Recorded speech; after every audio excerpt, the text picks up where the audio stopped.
वसुदेवसुतं देवं कंसचाणूरमर्दनम् देवकी परमानन्दम् कृष्णं वन्दे जगद्गुरु। आप सभी वैष्णव जनों के चरणों में मेरा दंडवत प्रणाम। हरे कृष्णा। आइए हम गीता के 5 दिव्य श्लोक पहले बोलते हैं। चौथे अध्याय के 6वें श्लोक से लेकर और 10वें श्लोक तक ये 5 दिव्य श्लोक हैं। इनका हम आज वाचन करते हैं, है ना। आपको याद है आप साथ बोले, नहीं तो अपनी किताब खोल लें और उस पे बोलें। वसुदेव सुतं देवं कंस चाणूरमर्दनम् देवकी परमानन्दम् कृष्णं वन्दे जगद्गुरु। अजोऽपि सन्नव्ययात्मा भूतानामीश्वरोऽपि सन् प्रकृतिं स्वामधिष्ठाय सम्भवाम्यात्ममायया। यदा यदा हि धर्मस्य ग्लानिर्भवति भारत अभ्युत्थानमधर्मस्य तदात्मानं सृजाम्यहम्। परित्राणाय साधूनां विनाशाय च दुष्कृताम् धर्म संस्थापनार्थाय संभवामि युगे युगे। जन्म कर्म च मे दिव्यमेवं यो वेत्ति तत्त्वता त्यक्त्वा देहं पुनर्जन्म नैति मामेति सोऽर्जुना।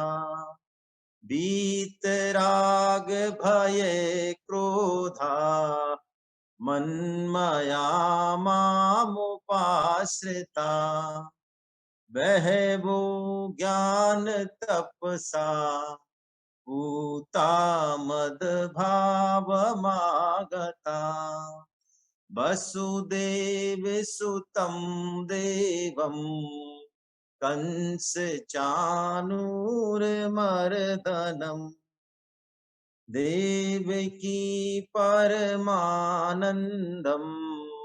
कृष्णं वन्दे जगद्गुरु। आप सभी वैष्णव जनों के चरणों में मेरा दंडवत प्रणाम। हरे कृष्णा। भगवान श्री कृष्ण की असीम करुणा कृपा से आज हम गीता माला 18 दिन में भगवत गीता के 18 अध्याय का श्री गणेश कर रहे हैं।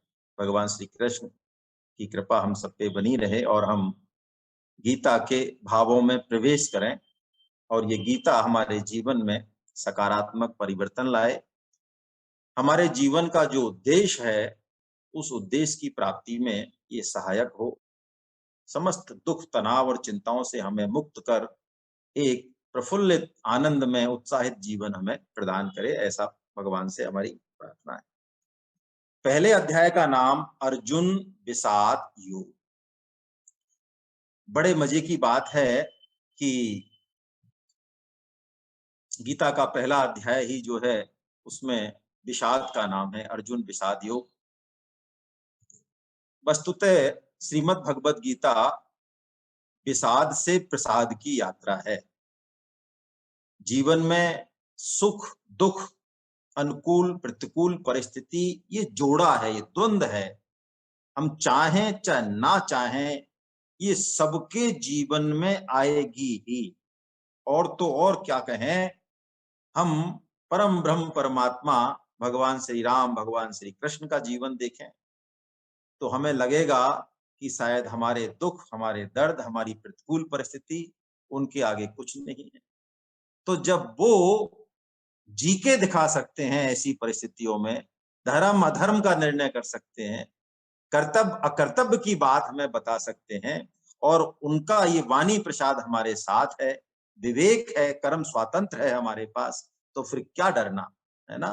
भगवान की करुणा कृपा का विश्वास करके और हम आगे चलते हैं। देखिए, पहले तो हम ये समझें कि भगवत गीता महर्षि वेदव्यास जी महाराज, जो कि भगवान के साहित्यिक अवतार ही हैं, वेदव्यास जी ने ही भारतीय दर्शन के समस्त ग्रंथ, कोई हो चाहे गीता, महाभारत, वेद, पुराण, स्मृति जो भी हैं, वो सब जो है उन्होंने ही लिखा है। ये पहले अध्याय का नामकरण भी उन्होंने ही किया है, अर्जुन विषाद योग।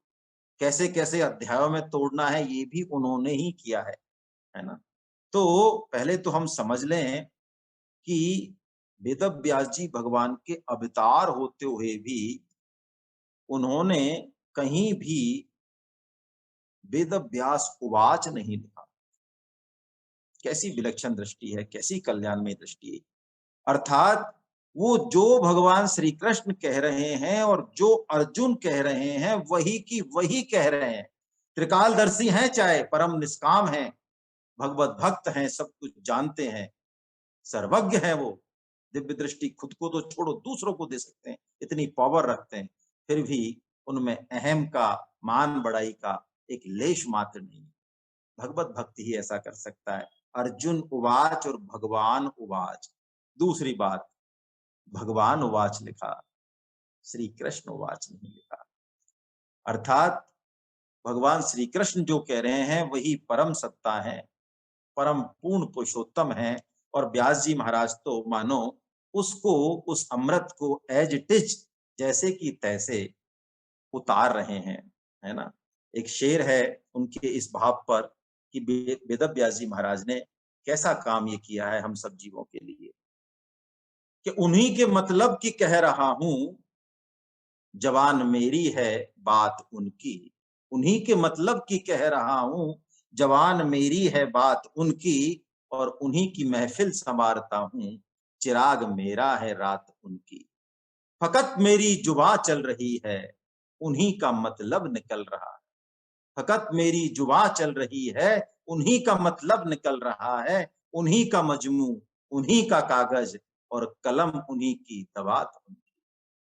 ऐसा भाव है वेदव्यास जी महाराज का, मानो संपूर्ण गीता को जो सार है, जो गीता का संदेश है, मानो इसी एक बात में जो है संपूर्ण संदेश गीता का आ जाता है। ऐसे वेदव्यास जी महाराज को आइए हम सब प्रणाम करते हैं। मैं 2 श्लोक जो है उनके चरणों में निवेदन करता हूं और उनको हम स्मरण करें।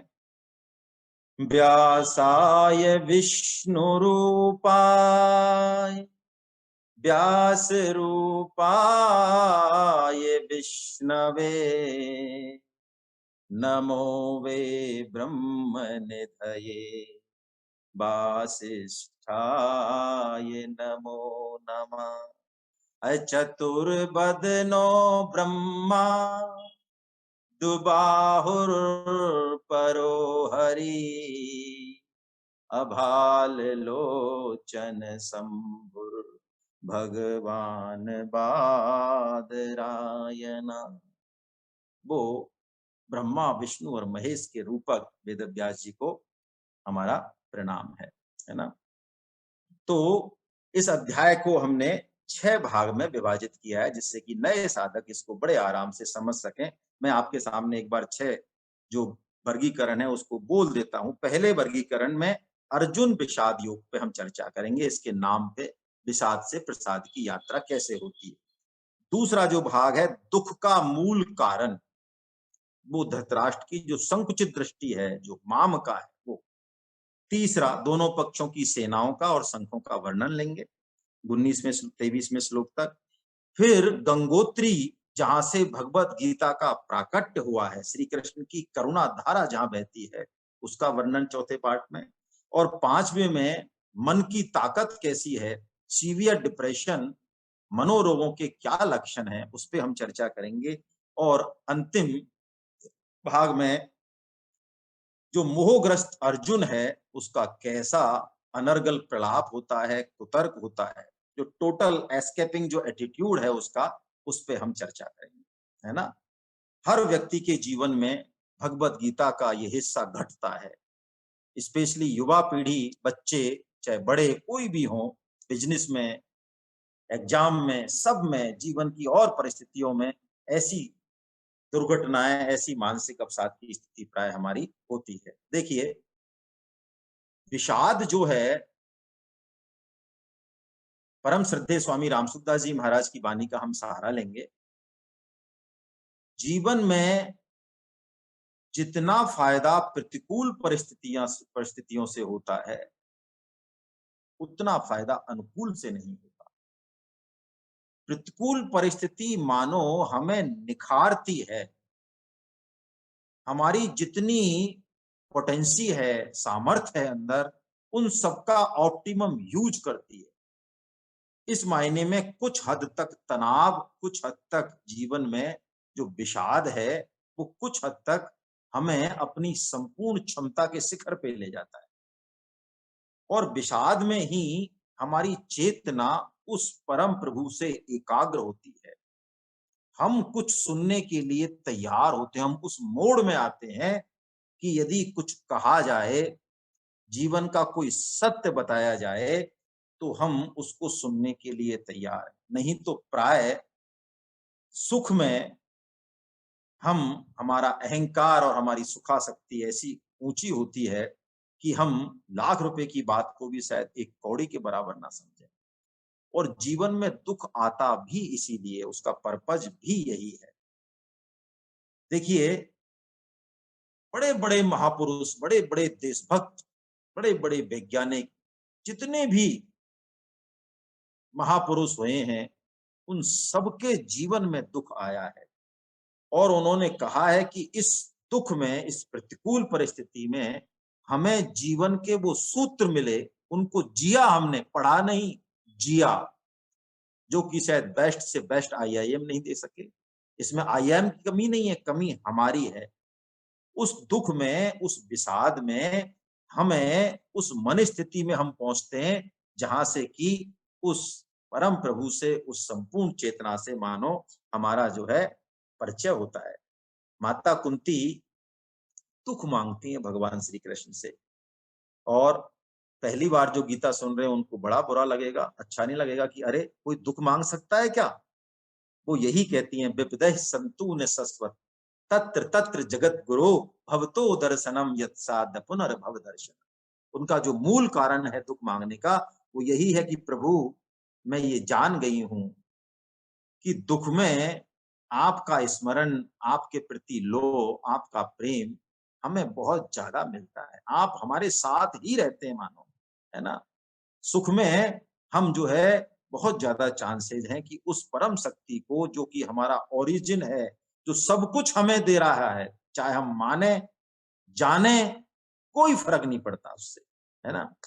कहा किसी ने, सुख के माथे सिल परे, नाम हृदय से जाए, बलिहारी बा दुख की, पल पल नाम रटाए। इसका मतलब हम जीवन में दुख की प्रार्थना करें। ये कहा जा रहा है कि हे प्रभु, इस सुख को सबको ले जा और हमको घोर दुखों में फंसा दे। ऐसी समझ में आ रही है बात। देखिए, मैं आपसे अब पूछूं, आपने कभी सुख को जाने के लिए कहा जीवन से कि भाई साहब चले जाओ यार, 5-7 साल हो गए, कभी पड़ोसी के भी जाया करो। अच्छा, दुख को कभी कहा भाई साहब कितने दिन हो गए, 10-12 साल हो गए, कभी तो आओ, है ये हमारा एड्रेस है, कभी पधारो प्रभु। तो कहने का मतलब, हमारे कहने से ना सुख आने वाला है और ना दुख जाने वाला। ये तो स्वतः ही आएंगे। शास्त्र कुछ इशारा कर रहा है। शास्त्र ये चीज, बच्चे को भी दुख होता है, देखिए, बच्चे को भी तनाव होता है, उसको होमवर्क मिला, उसने नहीं किया, उसका तनाव अपनी जगह अपने में बहुत बड़ा है। हमारे लिए फैक्ट्री का है, नौकरी का है और भी कई तरह की चीजों का है। लेकिन ये भगवत गीता हमें वो दृष्टि देगी कि चाहे जीवन में सुख आए और चाहे दुख आए, हम उसको कैसे सीढ़ी बना लें अपने उस लक्ष्य की ओर चलने के लिए, उस परम आनंद को प्राप्त करने के लिए। क्यों? ऐसी कभी स्थिति नहीं होगी कि हमारे जीवन में कोई दुख ना हो और ऐसी भी स्थिति ना होगी कि हमारे जीवन में कोई सुख ना हो। इन दोनों से भरा हुआ ही हमारा जीवन है और ये हमेशा चलेगा। यदि भक्ति करनी है, ज्ञान प्राप्त करना है, तो हमको समुद्र स्नान करना पड़ेगा। समुद्र स्नान मतलब लहरें तो भैया थोड़ा लहरें कम हो जाएं भाई साहब, हम थोड़ा फिर नहाते हैं। समुद्र में कोई पहली बार जाए हमारे नॉर्थ इंडिया का आदमी, तो क्यों नहीं नहा रहे हो साहब? लहरें थोड़ी कम हो जाए, थोड़ा शांत हो जाए समुद्र, फिर हम नहा लेंगे। अरे तो तू जिंदगी बीत जाएगी तेरी, है ना? ये लहरें कभी शांत नहीं होंगी, इन्हीं लहरों में ही तुझे नहाना पड़ेगा। दुख को हम सीढ़ी बनाएं, दुख हमारे जीवन में पात्रता लाता है। देखिए, इसका सदुपयोग यदि हम कर पाए तो गीता हमको भागना नहीं दुखों से, जागना सिखाती है, जागृति। क्यों? जो चल के जाएगा वही समझेगा उस आनंद का। आप इतने बुजुर्ग लोग मेरे को दर्शन हो रहे हैं, सभी वैष्णवों के चरणों में प्रणाम। देखिए, आज एक-एक पैसा, एक-एक रुपया आज से 70-80 साल पहले आपने, आपके पिताजी ने कैसे कमाया होगा, वो दिन यदि याद करें तो आज वो पैसे की अहमियत क्या है वो समझ में आती है। और इस अहमियत को आप अपने पोते को समझा दो, लाओ चलो। उसके सिर पे रात भर बैठे रहो आप और उसको समझाओ कि क्या कीमत है पैसे की। बैठ जाओ, सब जितने भी प्रोफेसर हैं और बड़े-बड़े दिमाग वाले बैठो। उसके समझ में ही नहीं आएगा, मतलब क्या है उसको। तो पहला बुद्ध ने भी देखिए यही कहा, गौतम बुद्ध ने, है कि जीवन में दुख है। आहा, 4 आर सत्य कहे उन्होंने, जीवन में दुख है। तो दुख की परवाह ना करें, भगवान श्री कृष्ण की परवाह करें। देखो, यही दुख, यही संसार, ये सीढ़ी बना लेते हैं कई लोग और हमारे जैसे लोग इस संसार में, इस दुख में परेशान होते रहते हैं, त्राहिमाम त्राहिमाम करते रहते हैं। परम श्रद्धेय स्वामी जी महाराज कहते हैं, यदि दृष्टि उचित हो, भगवान श्री कृष्ण पे विश्वास हो, तो वो एक उदाहरण देते हैं बहुत प्यारा। मैं आपके सामने निवेदन करता हूँ। उस दुख के प्रति, उस संसार के प्रति कैसा उदाहरण हम समझें। देखो, मैं आपसे पूछूं, बिल्ली चूहे को पकड़ती है और अपने बच्चे को पकड़ती है, तो अलग दांत लाती है कहीं या वही दांत होते हैं? जो मुझे दिख रहे हैं वो तो जरा जवाब दे दें कुछ अपने सिर से, मैं अनम्यूट तो नहीं करूंगा, हैं? भाई बिल्ली जो चूहे को फाड़ देती है ना, टूक टूक कर देती है, तब दांत कुछ अलग होते होंगे। और जब बच्चे को पकड़ के कूदती और फांदती और इधर उधर जाती है, मजाल है बच्चे को खरोंच आ जाए, खरोंच। वो इतना शिशु होता है, इतना कोमल होता है। बस यही है, शरणागत भक्त जो है वो इस संसार की परवाह नहीं करता, है ना? वो भगवान पे विश्वास करता है। वही काल का पंजा, वही मौत उसके लिए आनंद लेके आती है ना? तो गीता विषाद से प्रसाद की यात्रा है, पहले तो हम ये समझें, है ना? अब गीता का विषय क्या है? प्रतिपाद्य विषय क्या है गीता का? पहले ही श्लोक में हम देखेंगे, अभी वाचन करेंगे थोड़ी देर में, धर्म मम, धर्म क्षेत्रे। और लास्ट का 18वें अध्याय का 78वां श्लोक लेंगे, वहां पे लास्ट में लिखा हुआ है मम, यानी गीता ये बताती है कि मेरा धर्म क्या है। और धर्म पे बहुत बड़ी चीज, बड़ी बात नहीं करती गीता, बहुत सिंपल सा, जैसा गीता समझाती है वैसा ही हम समझें। गीता कहती है धर्म का मतलब वो कर्तव्य करने के नियम, मैं कैसे अपना कर्तव्य कर पाऊं, बस जो मेरे को अलॉटेड, दैट्स ऑल। यदि मैं भारत में रहता हूं, यदि मैं अमेरिका में रहता हूं और मुझे गुड सिटीजन बनना है, तो मुझे वहां के जो रूल्स हैं उनको फॉलो करना पड़ेगा, दैट्स ऑल, खत्म। गुड सिटीजन रहूंगा तो मैं, मुझे फैसिलिटी मिलेगी। ऐसे ये संपूर्ण सृष्टि है जहां भगवान ने खेल रचा है, अद्भुत खेल है। धर्म सेट ऑफ रूल्स बनाए, हमको कर्म स्वातंत्र दिया और हमको बनाया कुछ काला गोरा गरीब अमीर क्या फर्क पड़ता है, व्यापारी है ना, अफसर, जो बनाया स्टूडेंट बनाया, कंपनी का मालिक बनाया, चपरासी बनाया, सब्जी वाला बनाया, ठेले वाला बनाया, कोई फर्क नहीं पड़ता है ना। नाटक में हम कोई भी रोल निभाएं, क्या फर्क पड़ता है, नाटक 3 घंटे का सही, इतना ही शॉर्ट पीरियड है, ज्यादा बड़ा नहीं है ये। तो उस नाटक को, उस कुरुक्षेत्र को हम धर्म क्षेत्र कैसे बनाएं, कैसे उस स्वांग को हम खेलें, यानी वो कला, वो जीवन जीने की कला, वो गीता सिखाएगी। ये गीता का प्रतिपाद्य विषय है, मूल बात है। गीता कोई बहुत ऊंची ऊंची बात नहीं करती दर्शन की और धर्म की, जो जड़ है ना, वो बताती है गीता कि हम एक रोल जो है खेलने आए हैं। हम अपने कर्तव्य पे ध्यान रखें तो अधिकार, सुनिए आज विश्व में समस्या क्या है, घर में समस्या क्या है, परिवार में क्यों प्रॉब्लम है, ये गीता बेस है। ये गीता कर्तव्य और अधिकार को अलग नहीं मानती। गीता कहती है ये कर्तव्य से अधिकार जुड़ा हुआ है, जो पति का कर्तव्य है वो पत्नी का अधिकार है, जो पिता का अधिकार है वो पुत्र का कर्तव्य है। वो जुड़े हुए एक ही सिक्के के दो पहलू हैं। तो बस इस मंच, ये विराट रंगमंच है और गीता बताती है कि हम इस रंगमंच पे जो है कैसे खेलें। देखिए, समय सबके पास बराबर है, पावर सबके पास बराबर है, सामर्थ्य सबके पास बराबर है, संसाधन सबके पास। ऐसा नहीं है कि सूरज आपको तो ज्यादा रोशनी दे रहा है, हवा जो है मेरे को ज्यादा दे रही है, तुम, कि सबका मामला बराबर बराबर है और हम सब यूनिक हैं। यूनिक मतलब अपने आप में विलक्षण हैं।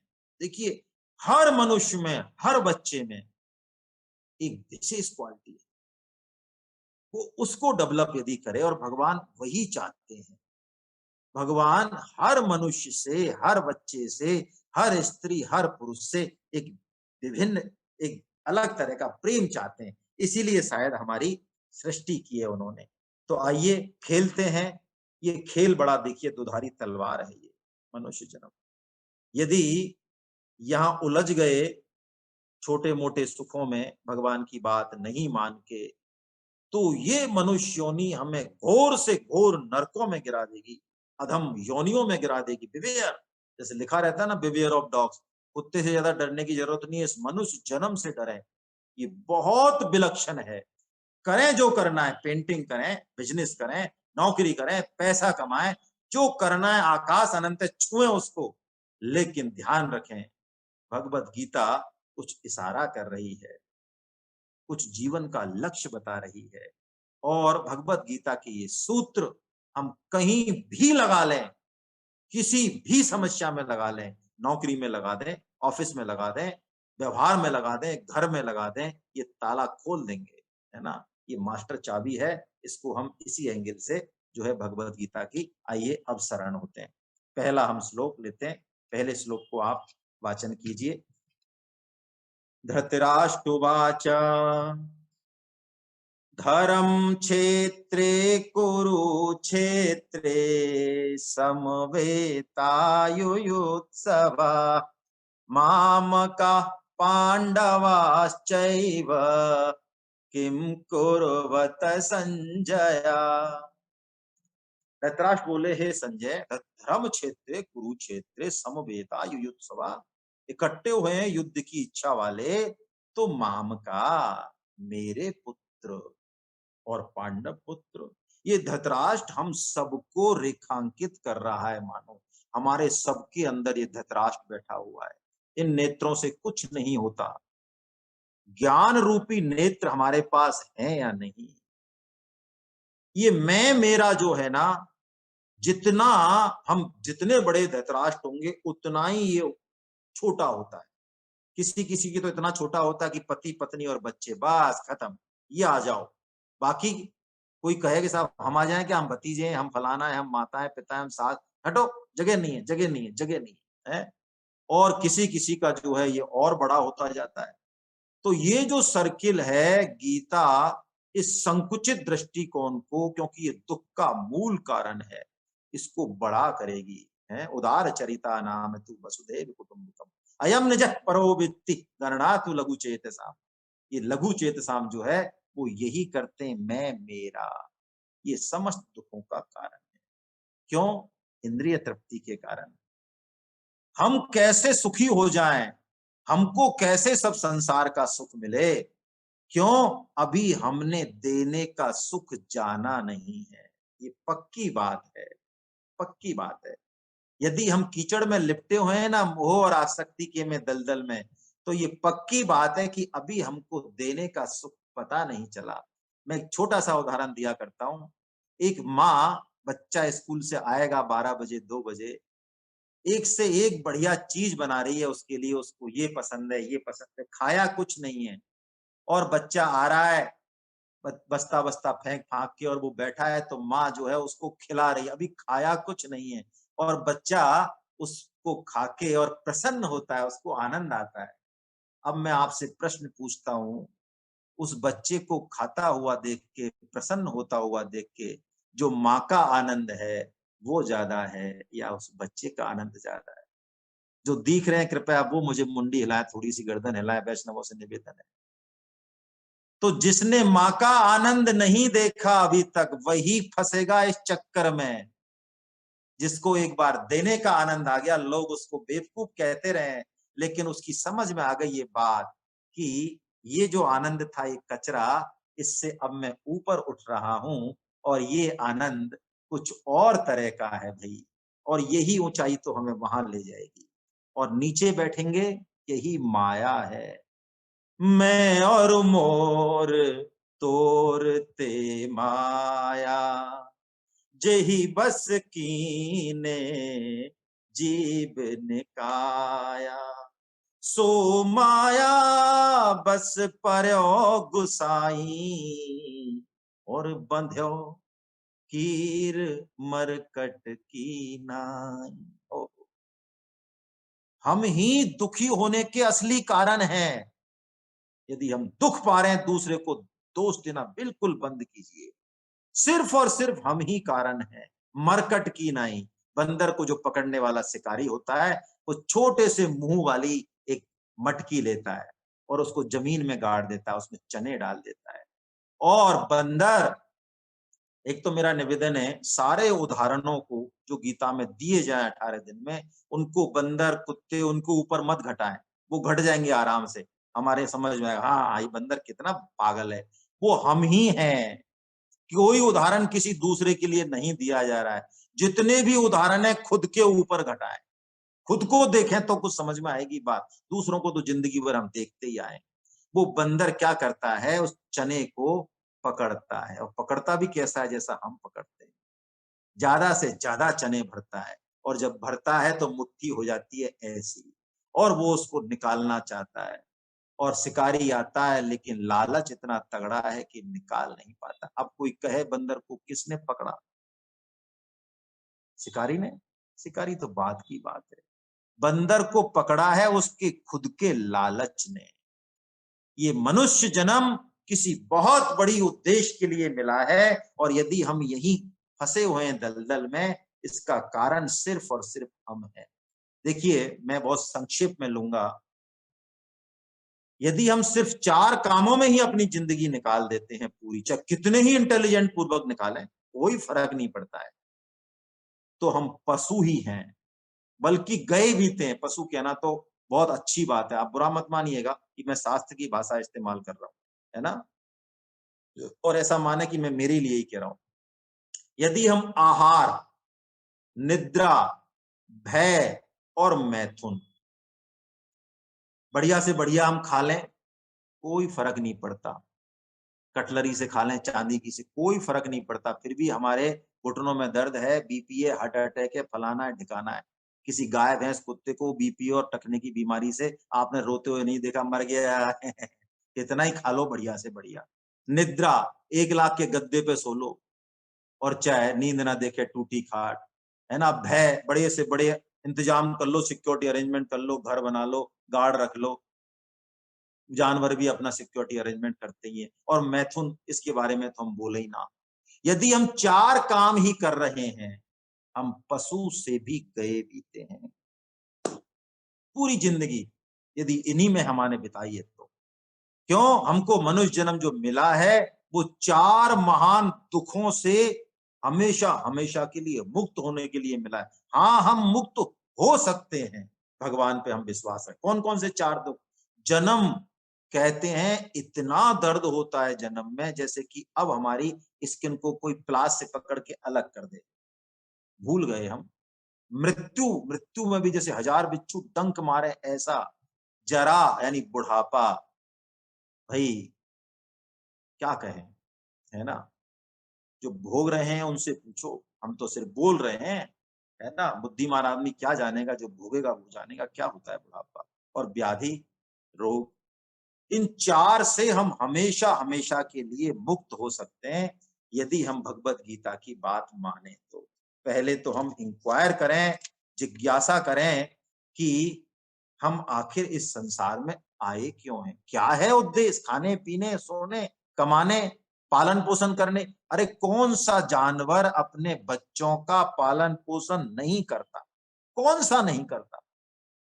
सुख दुख भोगने आए। ये सुख दुख तो हमें हर योनि में मिलते हैं। पढ़ाई लिखाई करने आए, बिल्कुल करें, बहुत बड़ी बड़ी खोज करें, संसार का भला करें, बहुत कुछ करें, करें, कोई समस्या नहीं है, लेकिन अपने असली उद्देश्य को नहीं भूलें।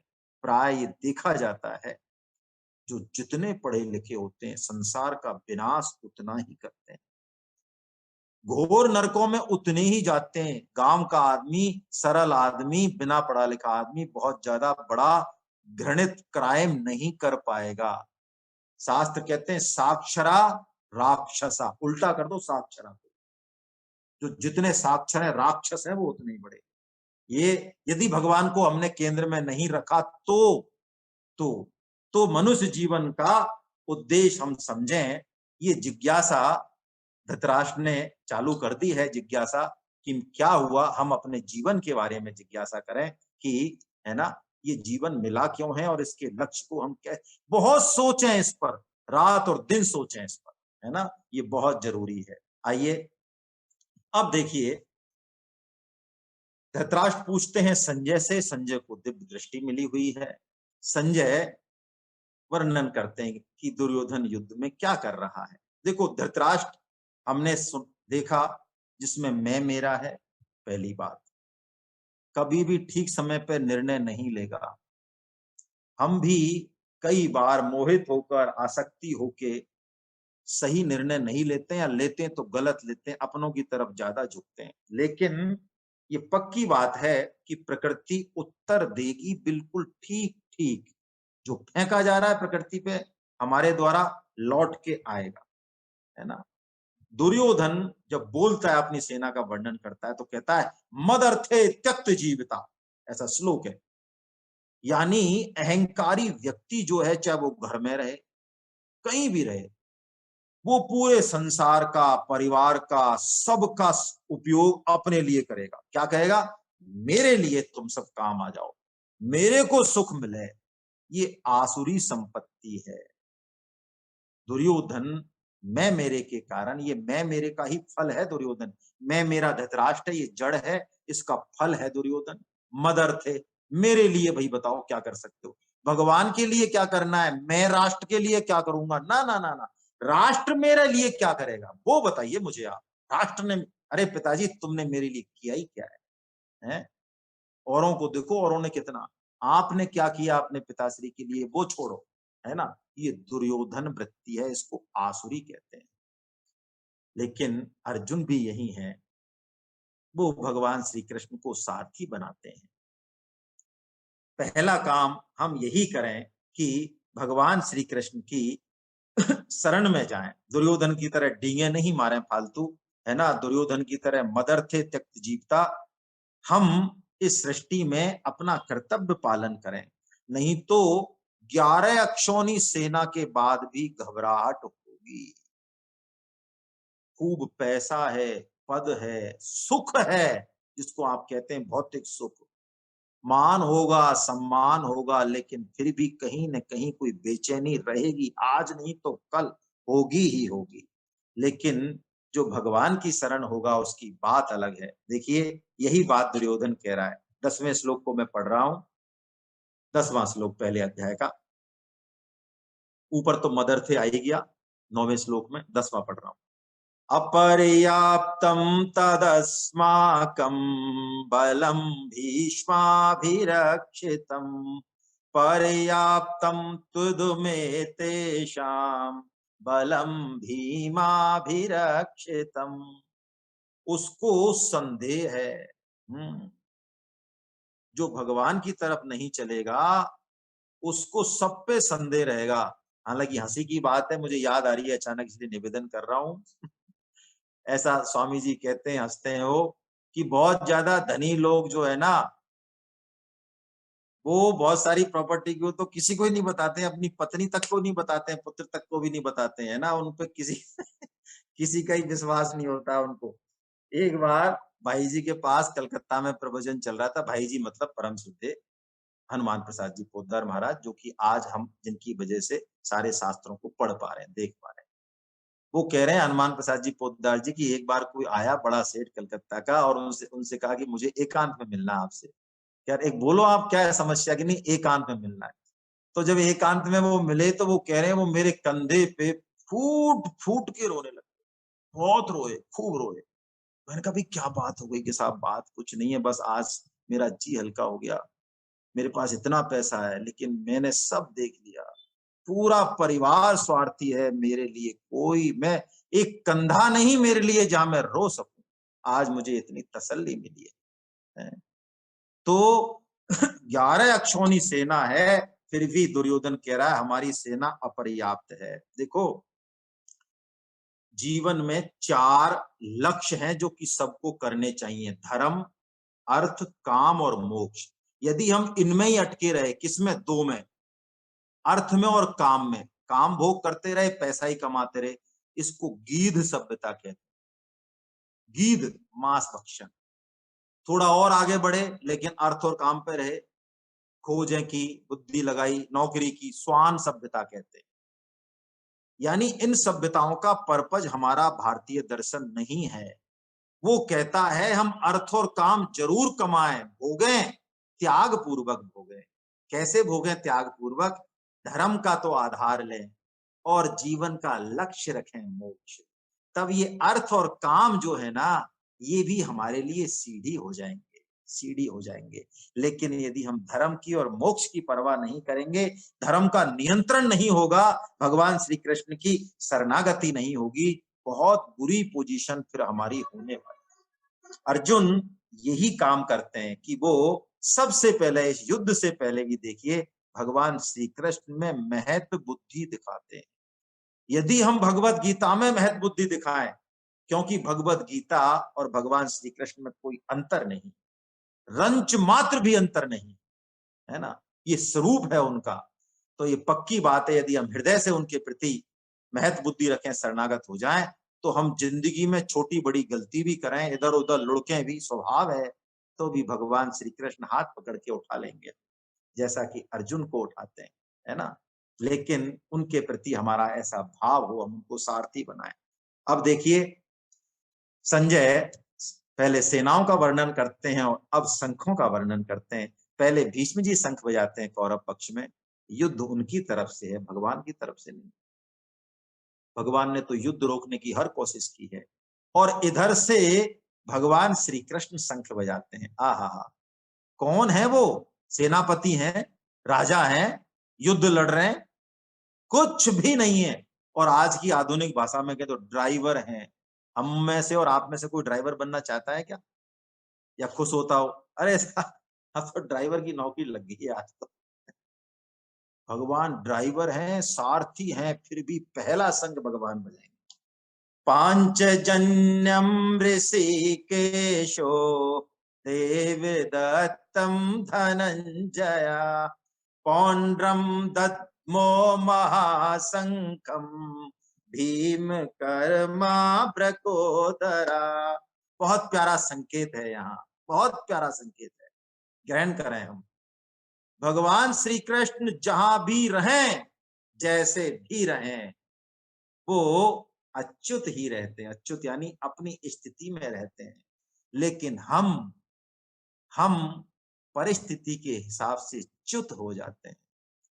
हमें कोई मान बढ़ाई दे दे तो हम थोड़े से, है ना, हमारा कोई अपमान कर दे पिचक जाएगा गुब्बारा, हमें सिंहासन पे बैठा दे, माला पहना दे, तो बस कहने का मतलब हमें अपने स्वरूप का पता ही नहीं है, हम हैं कौन। हम तो बाहरी पदार्थों से, बाहरी नश्वर चीजों के संयोग से अपने को छोटा और बड़ा मानते हैं। लेकिन भगवान श्री कृष्ण सबसे पहले, सबसे अच्युत है वो। दूसरी बात देखो, वो त्रिलोकी के मालिक हैं, लेकिन जब वो रोल करते हैं, स्वांग करते हैं, जो स्वांग उनको दे दिया वो परफेक्ट निभाते हैं। ये जीवन का मंत्र बना ले हम, हैं। अरे कोई फर्क नहीं पड़ता, हम होंगे अफसर, होंगे करोड़पति, होंगे घर में यदि नौकर का काम भी करना पड़े छोटा सा, करके तो देखें, थोड़ी सी बागवानी करके। अरे बर्तन भी साफ करने पड़े हैं तो क्या दिक्कत है, कपड़े भी धोने पड़े हो तो क्या है, माता पिता की सेवा अपने हाथों से 10 नौकरों हाथों से करें तो क्या है, आटा पिसा के लाना हो तो क्या फर्क पड़ता है। यानी भगवान श्री कृष्ण जो कर रहे हैं सारथी का काम, आप महाभारत पढ़ें, परफेक्ट करेंगे। घोड़ों को सहलाएंगे, पानी पिलाएंगे, अर्जुन को गेट खोलेंगे, आइए सर, है ना। यानी कभी भी उनको ये नहीं लगता, अरे भाई थोड़ा बहुत तुम भी तो ध्यान रखो यार, हम तो कोई कमाल है, हम कौन है, तुमको होश नहीं है क्या, है। हमारे एक संकल्प से सृष्टि हो जाती है और हमको तुम घोड़े का ही काम करवा रहे हो। देखो, यही भगवान सिखाएंगे और यही गीता का भी उद्देश्य। गीता अपना कर्तव्य पालन कभी भी छोड़ने को नहीं कहती। और हम संतों को देखें, यदि रैदास जी महाराज, ओहो कैसे विलक्षण संत, जीवन मुक्त हो गए, भक्तों के भक्त हो गए, लेकिन अपना वर्णाश्रम कर्म नहीं छोड़ा। आजकल समाज में ऐसी बीमारी हो रही है कि ऊंच नीच का भेद, छुआछूत का, डोंट टच, यही डोंट टच है ना। ये धर्म को पता नहीं हमने क्या बना दिया, पपलू बना दिया। कबीर जी देखो आप, जुलाहे का काम कर रहे हैं, तो भगवान ऐसा ही करते हैं। जब युधिष्ठिर राजसी योग्य करते हैं तो भगवान चरण पक्ष प्रक्षालन करते हैं। अरे पत्तल उठाते हैं वो, है ना, पत्तल उठाते हैं। तो ये हम सीखें भगवान श्री कृष्ण से। अब देखिए, ये सब कुछ करने के बाद शंख वादन का क्या प्रभाव कौरव सेना पर पड़ता है, उसका वर्णन 19वें श्लोक में संजय जी करते हैं। वो कहते हैं, स घोषोधार्त राष्ट्राणाम हृदयानि वदारयत् नभश्च पृथ्वीं चैव तुम लोभनुनादयन्। जो शंखवादन हुआ पांडवों का, उसने आकाश और पृथ्वी को गुंजा दिया, और जो कौरव आदि थे, दुर्योधन आदि थे, उनके हृदय को विदीर्ण कर दिया। क्या बात है, क्या संकेत है। देखिए, शंखवादन तो कौरवों ने भी किया, लेकिन ऐसा नहीं आया कि पांडवों के हृदय विदीर्ण हो गए। क्यों? पांडव धर्म पे हैं, है ना, सच्चे हैं, भगवान श्री कृष्ण उनके साथ हैं। लेकिन जो अधर्म पे चलेगा, इससे कैसे झूठ बोलोगे, भगवान इस अंदर ही हैं। समस्या यही है, हम पूरी दुनिया को बेवकूफ बना दें, सबसे झूठ बोल लें, अपने आप को कुछ भी साबित कर दें, लेकिन हमें पता है हम हैं क्या। और यदि हम अधर्म और अनाचार के रास्ते पे चले, हम कितने ही बलशाली हों, ये अंतःकरण हमारा कमजोर हो जाएगा, है ना।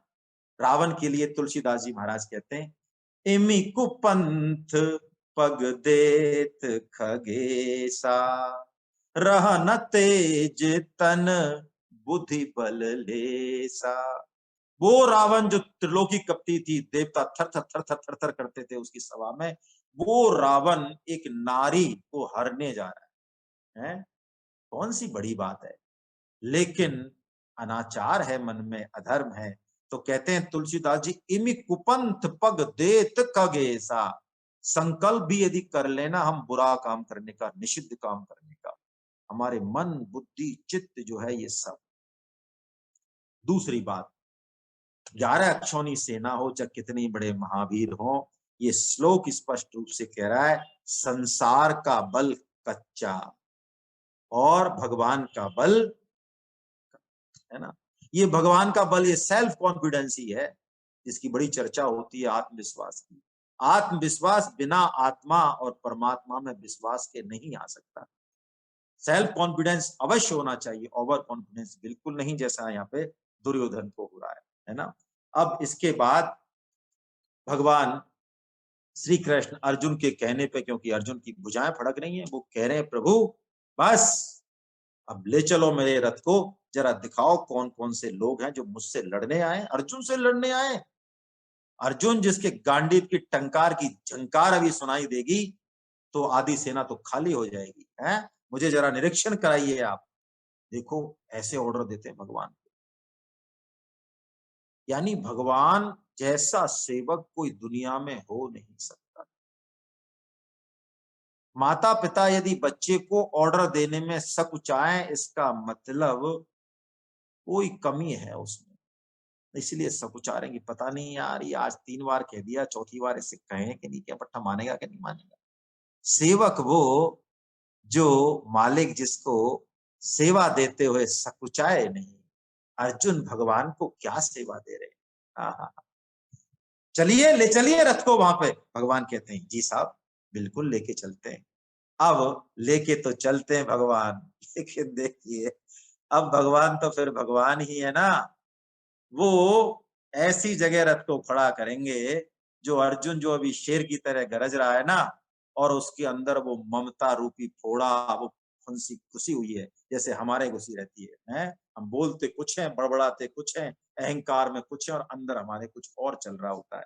तो भगवान खड़ा करेंगे रथ को ऐसी जगह। यानी देखिए भगवत गीता का जो प्राकट्य है वो भगवान श्री कृष्ण की कृपा से ही है। आइए हम पहले 24वें और 25वें श्लोक का वाचन कर लें, इसके बेस पे फिर आगे बढ़ाएंगे इस रथ को।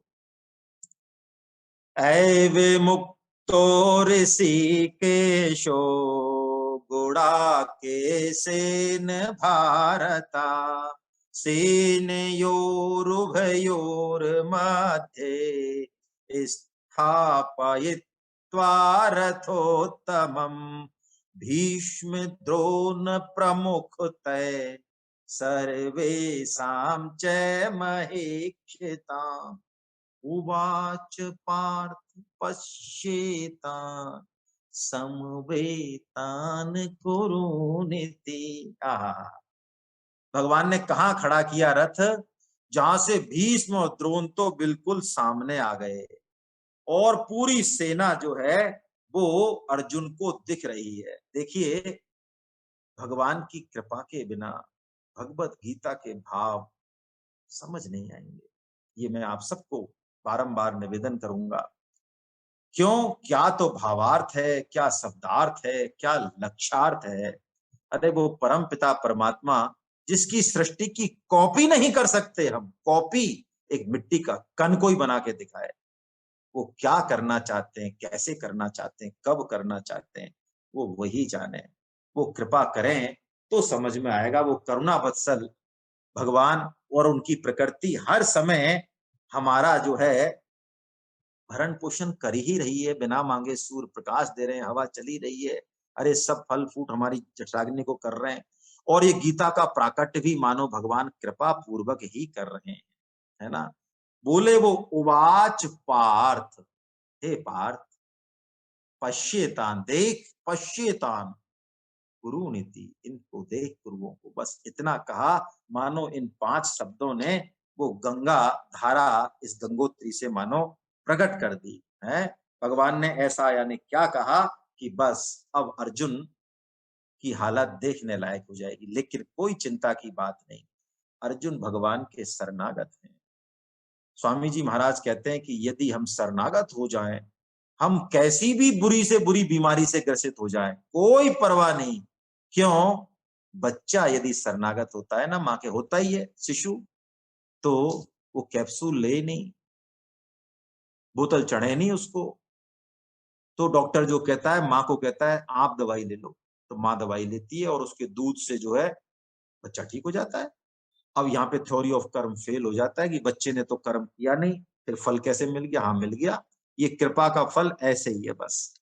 तो भगवान की कृपा हमारे जीवन में बह रही है अविरल, पहले भी थी अब भी है ना, और आगे भी रहेगी, आगे भी रहेगी। हम थोड़ा महसूस करें, महसूस नहीं करते, यही समस्या है। इस शरीर को देखें, ये कितना विलक्षण है, क्या मिला हुआ, जिनके हाथ नहीं है, जिनके आंख नहीं है, हैं, जिनकी और समस्या, उनसे पूछें क्या कीमत है इनकी, है ना।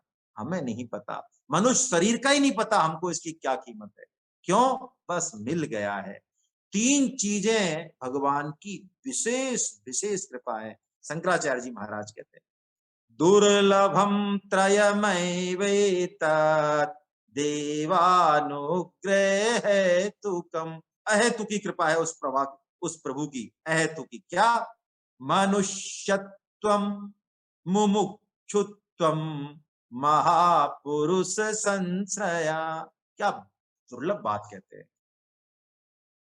देखिए, वो कहते हैं मनुष्य जन्म मिलना, कलयुग में मिलना, भारतवर्ष में मिलना। हमने कोई फॉर्म भरा हो, किसी ने याद हो तो बता दे। मनुष्य जन्म मिलना और उसके बाद भी ये इच्छा जाहिर कर देना कि हाँ, आखिर हम सुने तो सही गीता क्या कहती है। ये मुमुक्षा, इस मनुष्य जीवन का लक्ष्य क्या है, इसका उद्देश्य क्या है? पढ़ना लिखना कमाना है, बिल्कुल, लेकिन ये गौण उद्देश्य है, ये सीढ़ियां हैं, ये लक्ष्य नहीं है, ये साध्य नहीं है, ये साधन है।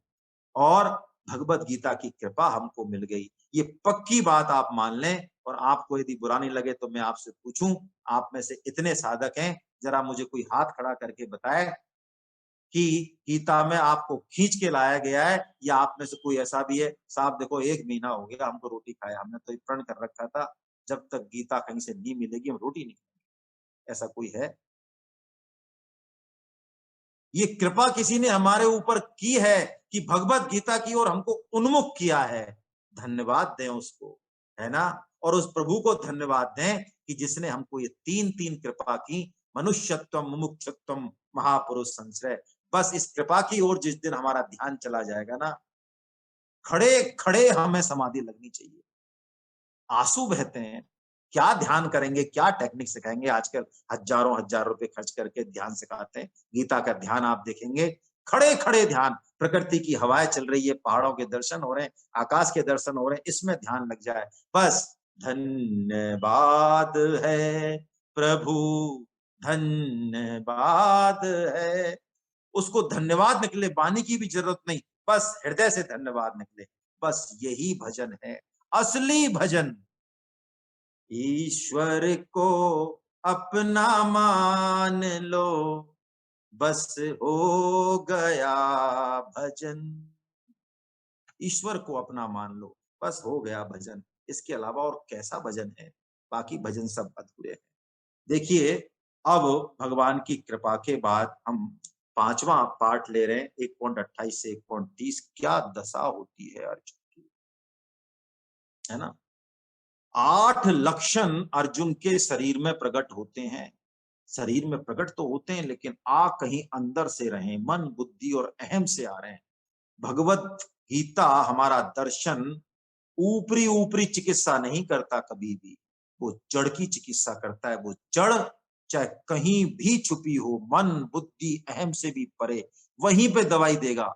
ये दर्शन की हमारे की खासियत है। लक्षणों की तो चर्चा होगी, लेकिन सिर्फ डायग्नोसिस के लिए। आइए हम ये श्लोक पढ़ लें, बड़े अच्छे श्लोक हैं, एक साथ हम पढ़ लें।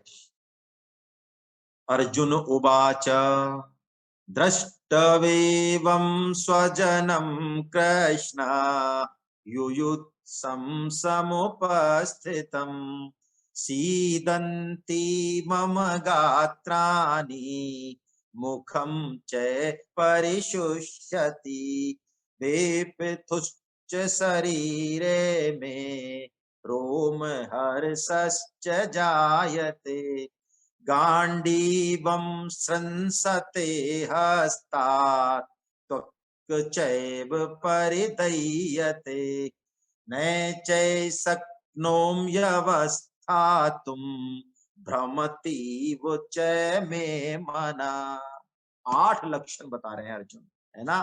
क्या कह रहे हैं? हे प्रभु, मेरे तो इस युद्ध को देख के, इसको देख के स्वजनों को मेरे अंग शिथिल हो रहे हैं, मुख सूख रहा है, शरीर में कंप और रोमांच हो रहा है, ये गांडीव गिर रहा है, त्वचा जल रही है, मन भ्रमित हो रहा है। और अब तो और क्या चले, मैं जो है खड़े रहने में भी असमर्थ हूं। बहुत प्यारे संकेत हैं यहाँ। देखिए, एक तो हमारे यहाँ कहा जाता है कि आंखों सुनी, ओ सॉरी क्या, आंखों देखी और कानों सुनी में 4 अंक फर्क, बड़ा फर्क होता है। तो यहाँ अर्जुन के संग मानो ऐसी ही बन रही है। अर्जुन को क्या पता नहीं था कौन कौन युद्ध करने आएंगे? अरे एक महीनों से तैयारी चल रही है, सबसे वार्ता हो रही है, भैया तुम कहां से लड़ोगे, सबका सब पता है। लेकिन सोचना, सुनना और जब देखते हैं आंखों से तो उसकी बात बिल्कुल अलग होती है। और भगवान की कृपा तो है ही, भगवान का तो कृपा है ही। तो ये 8 लक्षण अर्जुन के घटते हैं, ये सीवियर डिप्रेशन के लक्षण हैं। हमारे जयपुर में डॉक्टर शिव गौतम है, वो कहते हैं जब मैं यूरोप में गया वर्ल्ड साइकेट्री का कोई हायर डिप्लोमा करने, मुझे बड़ा आश्चर्य हुआ, वो गीता पढ़ते हैं, मुझे बड़ा आश्चर्य हुआ कि हमें यही 8 लक्षणों में कैटेगराइज करके पूरा जो है वो बताया हमें, साइकेट्री का पढ़ाया कोर्स। तब मुझे पता चला कि गीता क्या चीज है, ये 2 श्लोक क्या कहते हैं। तो देखिए, ये शरीर पर लक्षण जरूर हैं, लेकिन ये अंदर से रहे। हमारे यहाँ 3 शरीर माने जाते हैं। पहला स्थूल शरीर, पंच 5 तत्वों से बना। दूसरा सूक्ष्म शरीर 17 तत्वों से मिलकर बना है, जिसमें पंच प्राण और मन बुद्धि मेन और 10 कर्म इंद्रियां हैं। तीसरा कारण शरीर, ये सूक्ष्म से सूक्ष्म है ना, इसमें हमारा अहम रहता है, स्वभाव रहता है, इसी के कारण हमारा जन्म होता है बारंबार, इसलिए इसको कारण शरीर कहते हैं। कैसे समझें इसको? उदाहरण के तौर पे समझें तो ये मोबाइल की जो फिजिकल बॉडी है, ये सिम, और ये सिम के अंदर भी जो वो इंटीग्रेटेड सर्किट है, वो येलो येलो लाइन जिसमें सब कुछ छुपा हुआ है, बस ये यही है। तो गीता सीवियर डिप्रेशन को दूर करने के लिए या किसी भी बात के लिए इस अहम पर, इस कारण शरीर पर ही काम करती है। और यदि हम इन 8 लक्षणों को देखें, देखिए डिप्रेशन वैसे तो हम सब में है, भय सब में है, एक लिमिटेड मात्रा में, इसलिए वो परेशान नहीं है, लेकिन सब में होता है ना। लेकिन हमें एक बहुत जिम्मेदार नागरिक होने के नाते, परिवार का मुखिया या सदस्य होने के नाते इन लक्षणों का बड़े अच्छे से अध्ययन करना चाहिए। और ये हमारी जिम्मेदारी है कि पहले तो कोई भी इन लक्षणों में नहीं जाए। प्राय हम अपनी एम्बिशियसनेस, महत्वाकांक्षा का या और मताग्रह का वजन लदते हैं दूसरों पे, प्राय प्राय प्राय। और जो व्यक्ति आत्महत्या करने जा रहा है, वो ऐसा हो नहीं सकता कि ये लक्षण नहीं दे, वो जरूर से जरूर अलार्म देता है, लेकिन प्राय हम पकड़ नहीं पाते। हालांकि इनका इलाज बहुत मुश्किल है, इलाज आसान नहीं है, क्योंकि ये अहम पे इलाज करना पड़ेगा। इतना मोहित हो जाता है आदमी, यदि कोई डिप्रेशन में गया हो घर में, तो हमें पता चलता है कि इसका इलाज कितना खतरनाक, उससे बात तक करना कितना खतरनाक। वो सफेद को काला करेगा, काले को सफेद कहेगा, ऐसे दलदल में फंस जाएगा मानो वो, जिसमें वो खुद तो निकल नहीं सकता। जो भयंकर दलदल होते हैं अफ्रीका वगैरह में, ऐसा कहते हैं बाहरी सहायता बहुत जरूरी है उसमें। तो अर्जुन को इस दलदल से भगवान श्री कृष्ण कैसे निकालते हैं, ये देखने वाली बात इस अध्याय में, अब लास्ट का जो पोर्शन है उसमें है कि मोहग्रस्त व्यक्ति का अनर्गल प्रलाप, है ना। देखिए, हम सब मोहित तो हैं ही। किस मायने में मोहित हैं? इस मायने में कि ऐसी विलक्षण ये प्रकृति है, ये विलक्षण शरीर है, सब कुछ हमें मिल रहा है, लेकिन फिर भी हमारे दिमाग में ये बात नहीं आती कि आखिर जिसके फल हम खा रहे हैं, जिस वृक्ष के, इसकी जड़ कहाँ है। और यही भूल हम कर बैठते हैं जिंदगी में, उन फल के चक्कर में, फल खाने के चक्कर में। आईआईटी, नौकरी, पैकेज, मान बढ़ाई, प्रमोशन, 2 फैक्ट्री, 5 फैक्ट्री, करोड़पति, अरबपति, सर्किल बहुत है। और इन सर्किलों को पार करें, कोई समस्या नहीं, करना ही चाहिए, लेकिन ये सर्किल अंतहीन है, ये लक्ष्य नहीं है। हाँ, पार करना है, प्रूव करना है अपने आप को, इस देश के लिए, समाज के लिए अर्थ और काम भी हमारे यहाँ पुरुषार्थ हैं, एलर्जी नहीं है उनसे, ध्यान रखें, फालतू की एनर्जी नहीं करनी है ना? ऊपर ऊपर से तो एलर्जी करें, हमको पैसा नहीं चाहिए, इधर से कोई 1 लाख मिल रहे हैं, हाँ लाओ भैया। ऐसा डबल स्टैंडर्ड वाली बात गीता नहीं करती, है ना? गीता कहती है ये हमारा लक्ष्य नहीं है। हम लक्ष्य क्या है? उस वृक्ष की जड़ का पता लगाएं, उस जड़ को सींचे हम। बिना जड़ को सींचे ये जो फल हम खा रहे हैं ये खा नहीं पाएंगे। और बल्कि यदि हम अपने दलदल में फंस गए, जो कि क्षुद्र दृष्टि का संकीर्ण मानसिकता, जो नैरो एटीट्यूड जो है ना, नैरो माइंडनेस, प्राय हम सब इसी लेवल पे हैं। Seeing is believing. आज की युवा पीढ़ी तो, बच्चे तो इस पर बहुत, इसी को ज्ञान कहते हैं, वो साइंस है ना, कि सीइंग इज बिलीविंग। लेकिन देखिए शास्त्र कहता है सीइंग इज बिलीविंग, ये बहुत छोटी दृष्टि है। अरे बीज में वृक्ष है, आप नहीं समझते, आपको नहीं दिखता, उससे क्या फर्क पड़ता है? हर दृश्य के पीछे जो दिख रहा है उसके पीछे अदृश्य है भाई।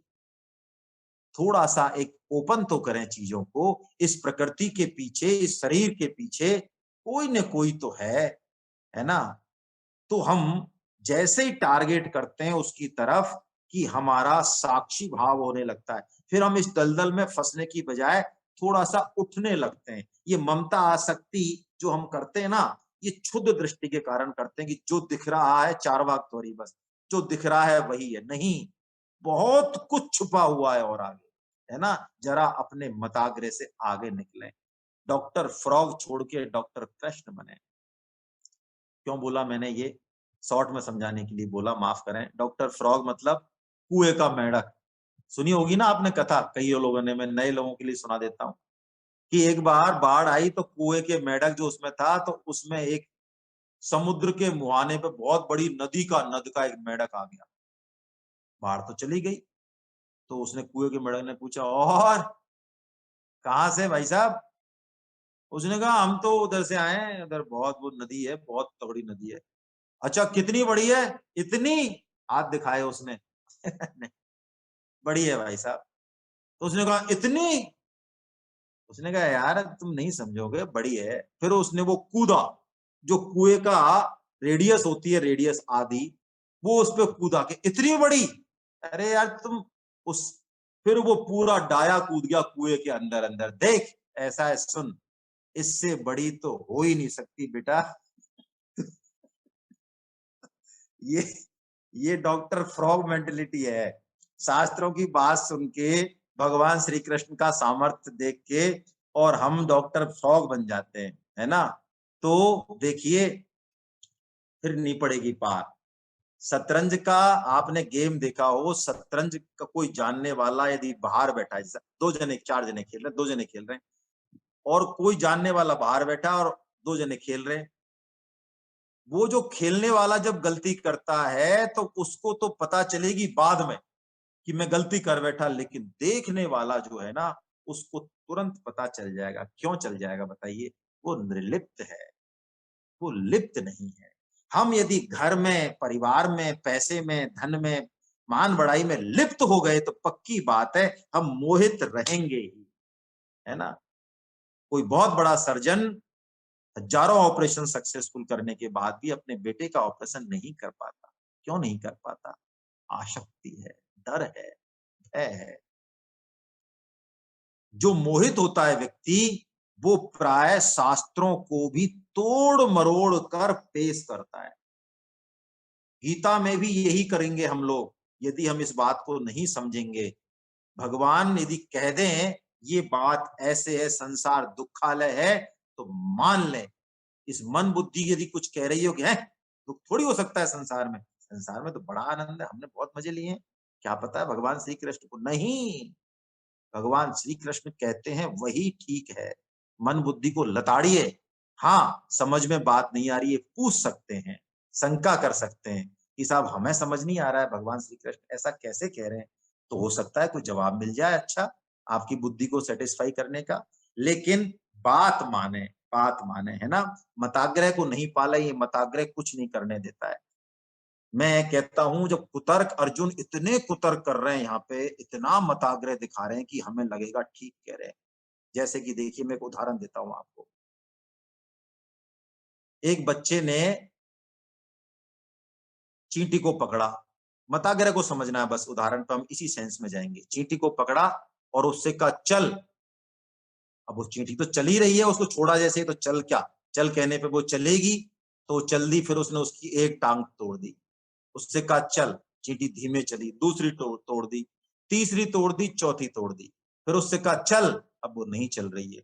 फिर उसने रिजल्ट लिखा, चींटी की 4 टांग तोड़ने पर उसको सुनाई नहीं देता है। बात तो बिल्कुल ठीक लग रही है, लेकिन ये कुतर्क है, ये मताग्रह है। अर्जुन ऐसा ही प्रलाप कर रहे हैं क्योंकि हमारे भी मन बुद्धि अशुद्ध है, राग है, उसमें आसक्ति है, मैं मेरा है, माम का है।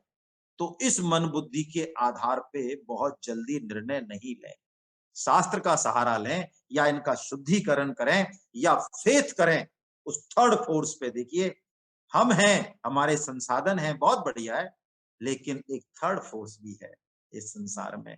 यदि हम उसका थोड़ा सा भाव रखेंगे तो साक्षी भाव हमारे जीवन में आने लगेगा, सम्यक दृष्टि हमारे जीवन में आने लगेगी, क्योंकि हम उससे ऊपर उठ के और उसको देख पाएंगे।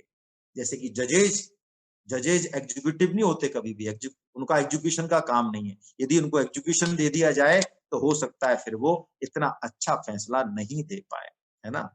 अब देखिए, अर्जुन खूब सारे कुतर्क करता है। मैं सिर्फ लास्ट के 2 श्लोक पढ़ूंगा।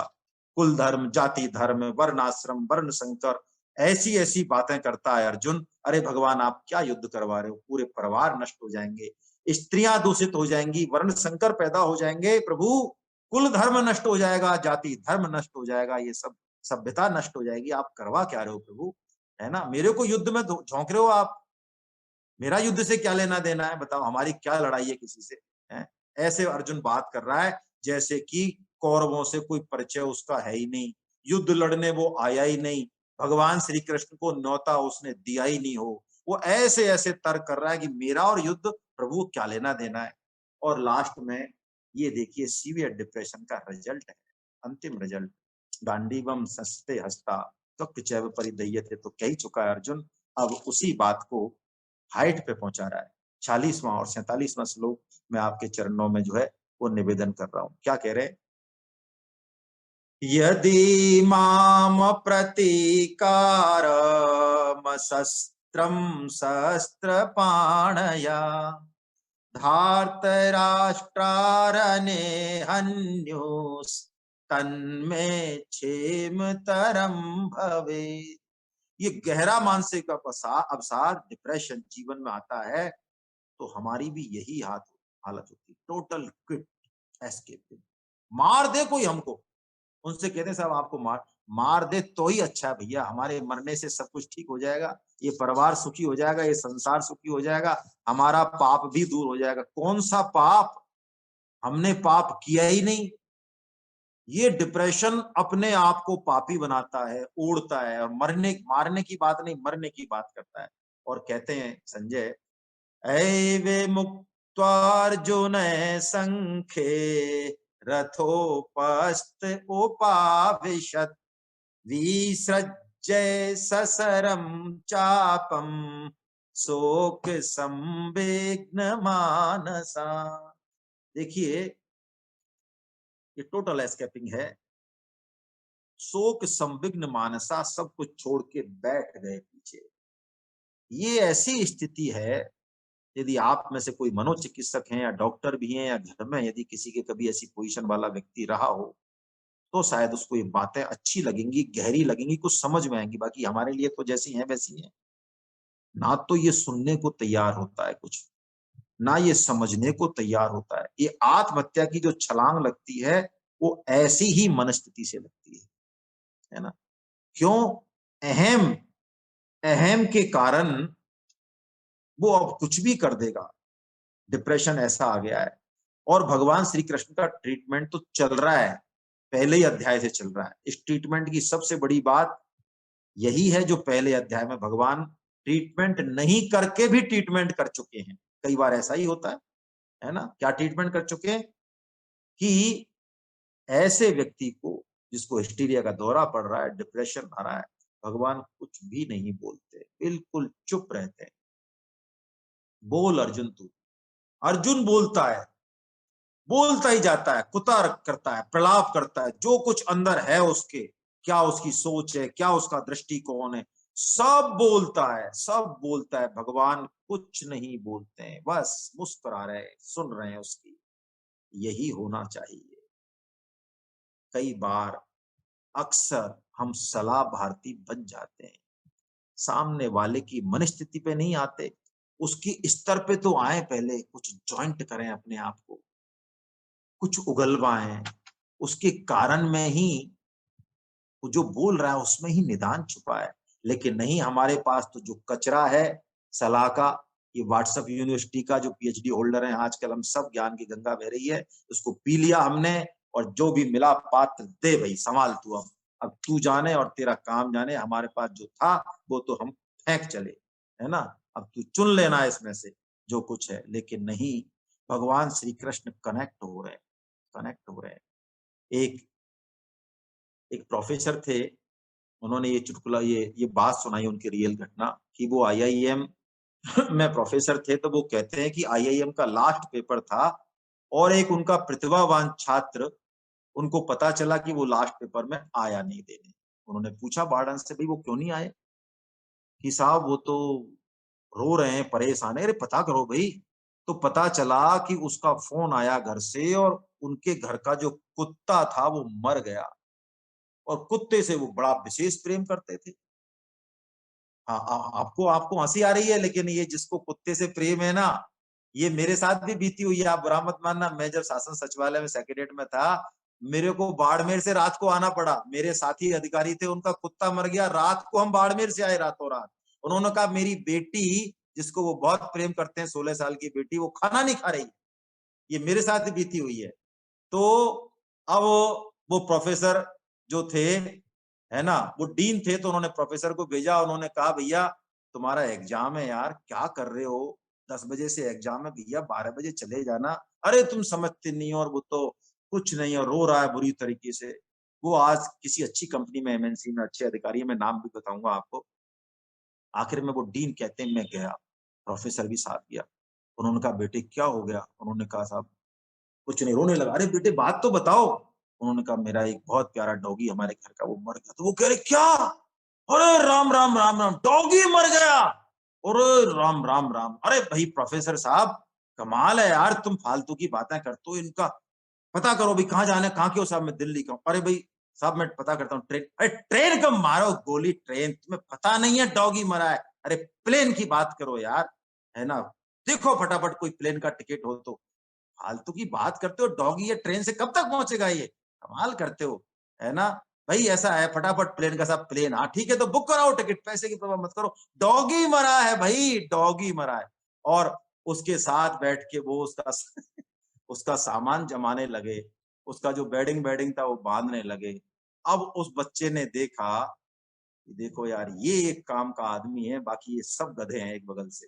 ये डीन जो आए ये मेरी बात सुन रहा है। तो उन्होंने कहा बेटे पैकिंग कर लो फटाफट और चलो, मेरी कार तैयार है और मैं तुमको प्लेन पे छोड़ दूंगा। तो उसने प्रोफेसर आया, सर 3 बजे की प्लेन मैंने टिकट बुक करा दी है। उनका वेरी गुड डन। और उससे पहले नहीं थी क्या? नहीं सर उससे पहले नहीं है सर, ट्रेन से भी अगले दिन सुबह पहुंचेंगे, मैंने 3 बजे। अच्छा। तो उन्होंने कहा बेटे अब तुम एक काम करो, पैकिंग हो गया सामान? क्या सर हो गया? तो बेटे अभी तुम्हारा 1.5 घंटा है, तुम एग्जाम दे लो, प्लेन तो 3 बजे है, चले जाना, मैं छोड़ दूंगा तुम्हें। अब जो उन्होंने ये कहा, तो अब उसके दिमाग में रिएक्शन चालू हुआ। अब वो इस पोजीशन में है कि डीन की बात को तवज्जो देगा। तो मानो भगवान श्री कृष्ण जो है इसी साइंटिफिक थ्योरी का इस्तेमाल कर रहे हैं, कुछ नहीं बोलते हैं हमारी तरह। वो बिल्कुल चुप हैं, बिल्कुल चुप हैं, है ना? और अर्जुन सब कुछ बता रहा है उनको, सब कुछ बता रहा है, सब कुछ बता रहा है। देखिए, भगवान श्री कृष्ण का सहारा हम ले लें, है ना? येन केन प्रकारेण, मन से चाहे बेमन से, है ना। झूठी शरणागति भी बहुत काम की होती है। देखो, हम झूठी बात भी मान लेते हैं। अरे, हमारी माँ ने ही तो कहा है ना कि वो हमारी माँ है। कौन सा, किसने डीएनए टेस्ट कराया? कम से कम हम सुन रहे हैं, हमने तो नहीं कराया भैया, इतने सारे लोगों ने मान लिया हमारी माँ है बस। तो ऐसे ही शास्त्र कह रहे हैं, भगवान कह रहे हैं कि वो ही है हमारे, तो मान लें, नुकसान कुछ नहीं होगा, फायदा होगा। और इस मनुष्य जीवन का लक्ष्य जो है वो समझें। सबसे पहली बात जो आज हम थोड़ा इसको समराइज कर लें, सबसे पहले हम देखें, ये आखिर इतनी विलक्षण ये शरीर, ये प्रकृति है, इतना विलक्षण शरीर, इसका एक बाल कहते हैं पूरे शरीर का बता देता है सब कुछ क्या है शरीर में। आज देखो प्रकृति, बादल समुद्र से खारा पानी खींच लेते हैं, हमको बरसा देते हैं और यूं ही पानी बहता है। एक मुझे घटना याद आ रही है, हम जब पता चले तब उसका समझ में आया महत्व। एक संत जो है वो अरब द्वीप में गए किसी में, वो चारों तरफ से टापू था, पानी समुद्र का इतना खारा था, तो उन्होंने कोई आधा पौन किलोमीटर लंबी फैक्ट्री लगाई, उसका उद्घाटन कराने ले गए।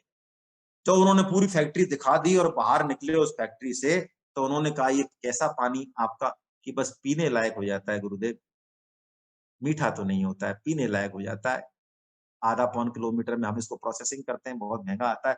बाहर निकले तो गुरुदेव की निगाह गई समुद्र किनारे लगे हुए एक नारियल के पेड़ पर। तो उन्होंने पूछा, अच्छा इसका पानी कैसा है?